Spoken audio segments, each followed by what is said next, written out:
evening, spooky people of the interwebs. My name is Alexa, and I'm the resident ooky spooky girly around here. Today's video feels pretty targeted, since sleep is something I never really get enough of with my crazy life, and while I don't suffer from sleep paralysis per se, I've had my fair share of nightmares to last me a lifetime. Thanks. For context, sleep paralysis happens when you wake up during the dream phase of sleep. During this period, your brain turns off signals to the rest of your body to keep it from moving or, acting out your dreams. If you suddenly wake up while still in this phase, you're fully conscious but unable to move. It's estimated that anywhere from 1.7% to 40% of people experience sleep paralysis, but not everyone gets the demon experience. It's just because not everybody experiences sleep paralysis combined with hallucinations. And before I bore you all to sleep with technical talk, here are the top 5 scary sleep paralysis demons you pray you don't meet. In 5th place, we have a familiar sight. Arthur Owen describes himself as suffering from sleep paralysis on a regular basis, anywhere from between 3 to 4 times a week at least. He took to the internet to describe that the worst instance was by far a month or so ago, when he had the same vision for a few weeks straight. Every time he woke up, a girl would enter his bedroom. She'd tell him about her day, and overall just initiate casual conversations, almost as if they'd known each other for quite some time. Arthur would feel genuinely happy and calm in her presence. But remember, I'm here to talk about demons, not happy things. Mid-conversation, she'd start clutching her chest and falling to the floor as if she was having a heart attack. She'd hold out her arm to Arthur, asking for help, but he could not move. He'd watched her die in front of him again and again and again, and couldn't do anything to help her. After this, he'd wake up covered in sweat, with his heart racing and panting like a racehorse. He never saw her face, but her voice was incredibly familiar. He just couldn't place it. One specific morning, when he woke up, the same vision played out before his eyes. The girl entered the room, they talked, she fell over, dying. He couldn't do anything about it, and woke up a mess. But something was different. This time, as she fell on his floor, he saw her face. She was one of his closest friends, someone who he saw every day and knew very well. He mentioned he hasn't told her, and I would recommend telling her. I've had this kind of premonition before, and sadly for me, it came true. I predicted a death the week before it happened, and I didn't mention it to anyone until after the event. Even though it happened years ago,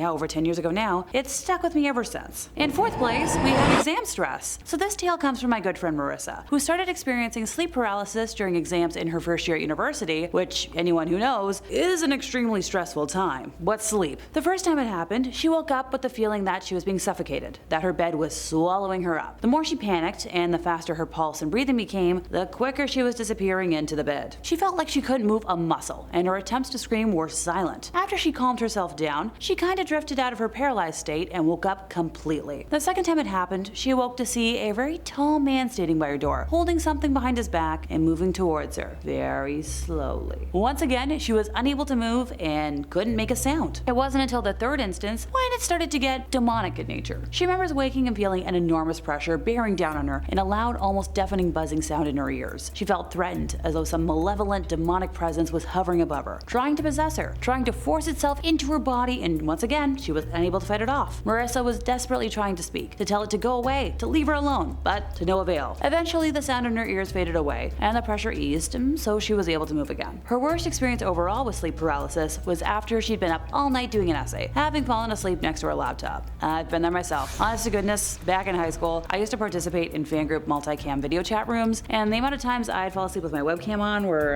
kind of ridiculous. Anywho, embarrassing Alexa stories aside, back to Marissa. The next thing she knew was that she thought she had completely woken up, except for there was now a shadow demon looming over the end of her bed. It didn't have a face, but she could feel it staring at her, and it felt like pure evil. She tried with her whole body to scream, but nothing came out, which only made her panic more. Marissa felt like the demon was about to attack her, just before his head twitched to the side and he pounced on her chest, thrashing and suffocating her. She tried to close her eyes again and put all of her energy into trying to wake up and move her body, the whole time with the demon hallucination still attacking her. When she was finally fully awake, she wound up lying in bed for about a half an hour, shaking and next to tears, adamant in telling me that it was the scariest thing she'd ever experienced. Although she knows now that she wasn't actually being attacked by some demonic force, it's still absolutely terrifying when you're stuck in the moment and unable to do anything except wait for it to end. In 3rd place, we have the Jinn. In pre-Islamic Arabia, a specific type of shape-shifting spirit known as Jinn, al-Jinn, or Jinn, was known to be the cause of sleep paralysis. The word describes a group of spirits that inhabit the earth but can't be seen by humans in their natural form, and translate to something veiled from sight or hidden. According to folklore, they are made of smokeless flame, but they can take human or animal form. They exist in the same realm as humans, but outside of our physical world. The anglicized version of this term happens to be genie, but sadly I can't summon Robin Williams to be here with me today. Us Westerners associate Aladdin's genie with 3 wishes. So the Disney version was inspired by a folk tale in the 1001 Nights, a collection of tales from the Middle East and India called The Fisherman and the Genie. In this tale, a fisherman finds an old bottle in the sea. When he opens it, he discovers a genie that has been trapped for centuries. This story has a happy ending, as the genie ultimately bestows the fisherman with good fortune after it gets over its initial fury over being locked up for so long. So while details about the appearance and abilities of Jinn vary, stories about these creatures can be found in the Quran, which is the sacred scripture of Islam. Like humans, they can choose between good and evil, procreate, and will eventually die. It is said that they live in deserted places, caves, graveyards, and, disconcertingly, darkness. So in pre-Islamic Arabia, they were said to inspire poets, since they're not described as good or bad. Still, it's believed that they're responsible for all sorts of things that befall humans, including diseases, accidents, and yep, sleep woes. A special type of jinn, known as Jinn al-Kabu, is described as the culprit behind sleep paralysis, which, if I haven't stressed it enough already today, can be a pretty terrifying experience. Yes, I know,